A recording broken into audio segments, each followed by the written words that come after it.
உலக மக்கள் எல்லோருக்கும் வணக்கம். மந்த்ரா டிவி வாயிலாக நான் உங்கள் ஜி கோபால் பேசுகிறேன்.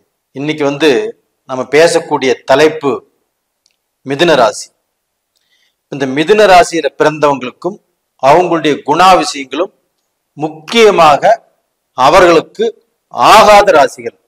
இந்த 12 ராசிகள்ல ஒரு சில ராசிகள் அவங்களுக்கு ஆகாத ராசிகள் இருக்குது. அதை பத்தி இப்ப நாம் பேச போறோம். இப்ப மிதுன ராசினா மிருகசீரிஷம் 3-4 பாதங்களும், திருவாதிரை 1, 2, 3, 4 பாதங்களும், புனர்பூஷம் 1, 2, 3 பாதங்களும். இப்போ அந்த மிருகசீரிஷத்துல பிறந்தவங்களாப்பட்டது இந்திரனுடைய நட்சத்திரம்.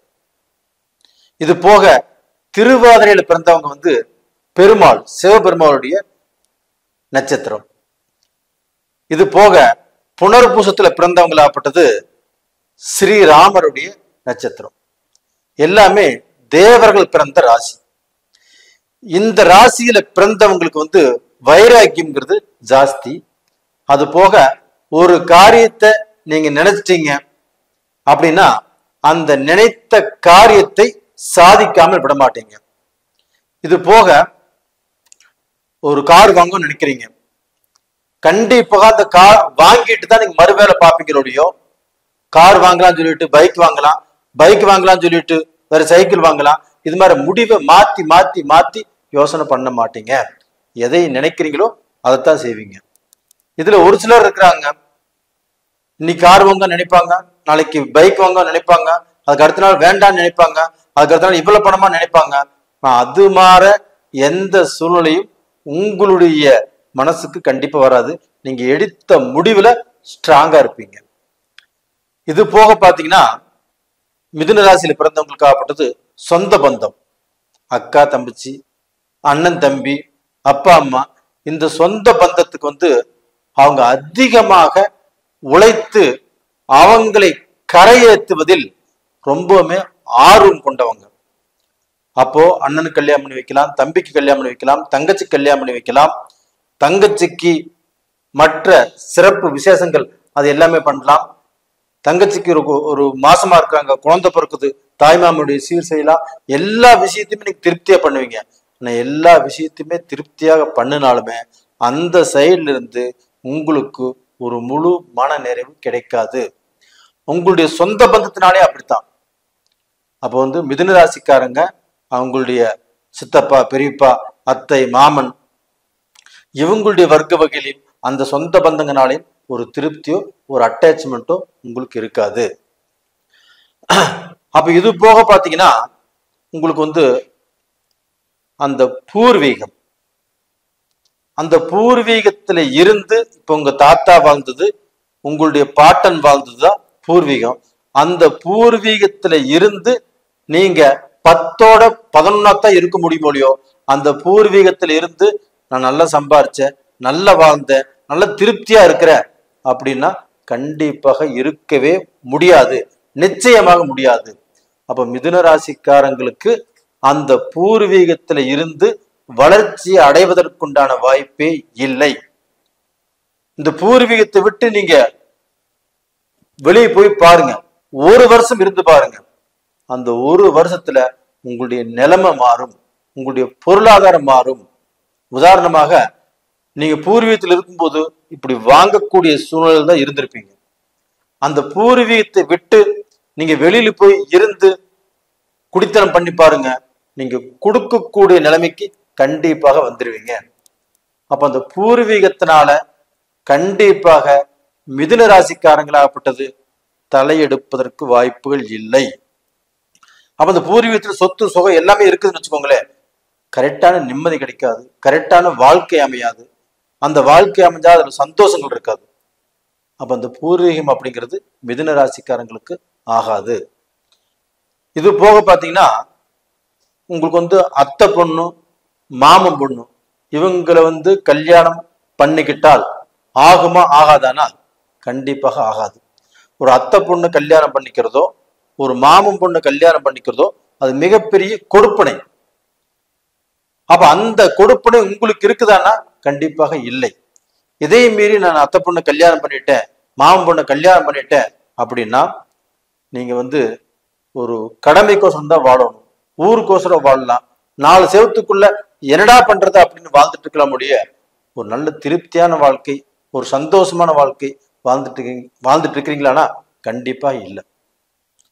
அப்ப டோட்டலா பாத்தீங்கன்னா நீங்க வந்து மிதுன ராசிக்காரங்கள் ஒரு அத்தை பொண்ணு இருக்குது, ஒரு மாம பொண்ணு இருக்குது, இவங்களை கல்யாணம் பண்ணிக்கலாம் அப்படிங்கிற எண்ணங்கள் இருந்தாலுமே அதை தயவு செய்து அதை மாத்திக்கோங்க. அப்படி இல்லைன்னா உங்களுடைய ஜாதகத்துல உங்களுடைய லக்னம், உங்களுக்கு நடக்கக்கூடிய தசா புத்திகள், அந்த தசா புத்திகள் சம்பந்தப்பட்ட கிரகம் எங்க இருக்குது, அது நீச்சமாக இருக்கிறதா, உச்சமாக இருக்கிறதா, ஆட்சியாக இருக்கிறதா, அதையும் பாருங்க. அதை பார்த்துட்டு முடிவு பண்ணிக்கோங்க. இது போக பாத்தீங்கன்னா இப்ப மிதுன ராசிக்காரங்க, இப்ப இவங்களுக்கு இந்த 12 ராசிகள்ல ஒரு சில ராசிகள் டெட் அகெயின்ஸ்ட், அவங்க மூலியமாக நீங்கள் பார்ட்னர் சேர்ந்தோ கூட்டுத்தொழில் செஞ்சோ அவங்க கூட இருந்தோ விருத்தி ஆயிட்டீங்க அப்படின்னா கண்டிப்பாக முடியாது. அப்படிப்பட்ட ராசி என்ன ராசினா மிதுன ராசிக்கு மிதுனத்திலிருந்து எண்ணி வர 6வது ராசி விருச்சக ராசி. அப்ப அந்த விருச்சக ராசியில பிறந்தவங்களோட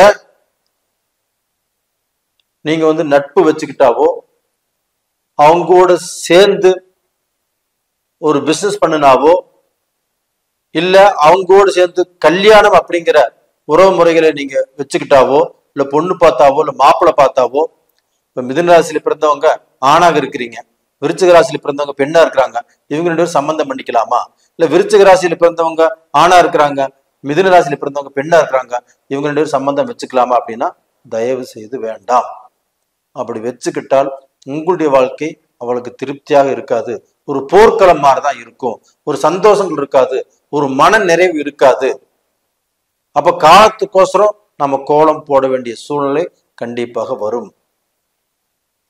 இது போக பாத்தீங்கன்னா அடுத்தது வந்து மகர ராசி. இப்ப உங்க ராசியிலிருந்து என்னன்னா விருச்சகம் 6வது ராசியா வருது.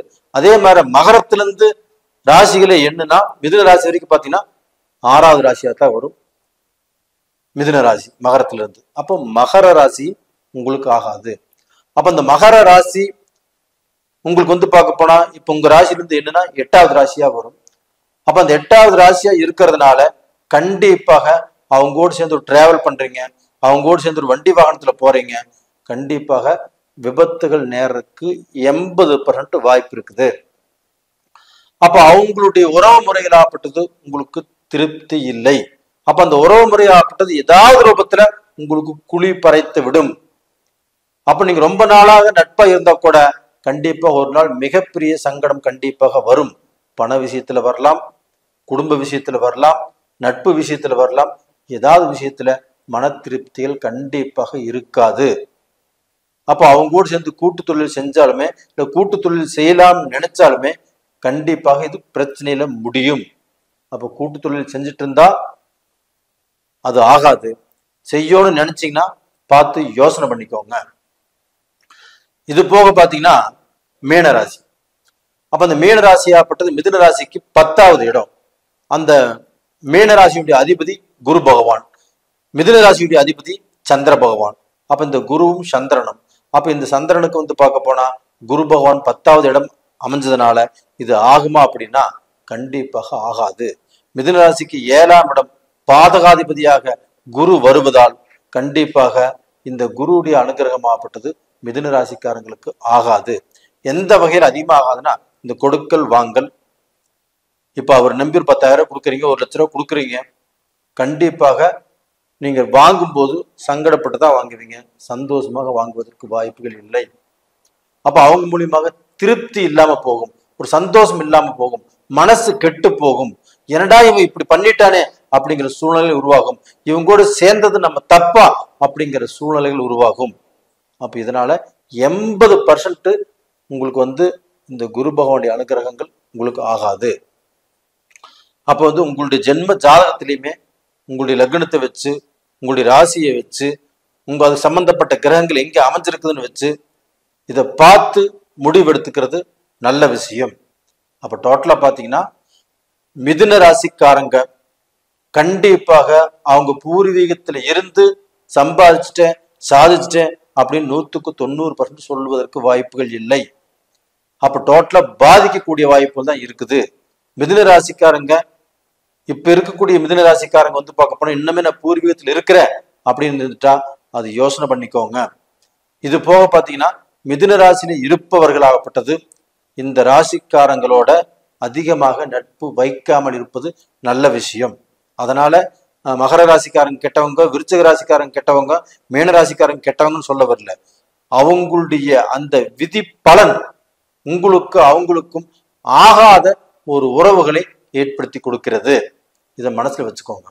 நேயர்களே, இந்த பதிவு பிடிச்சிருக்குன்னு நினைக்கிறேன். பிடிச்சிருந்தா லைக் பண்ணுங்க, சப்ஸ்கிரைப் பண்ணுங்க, உங்க சொந்த பந்தங்களுக்கும் அனுப்புங்க.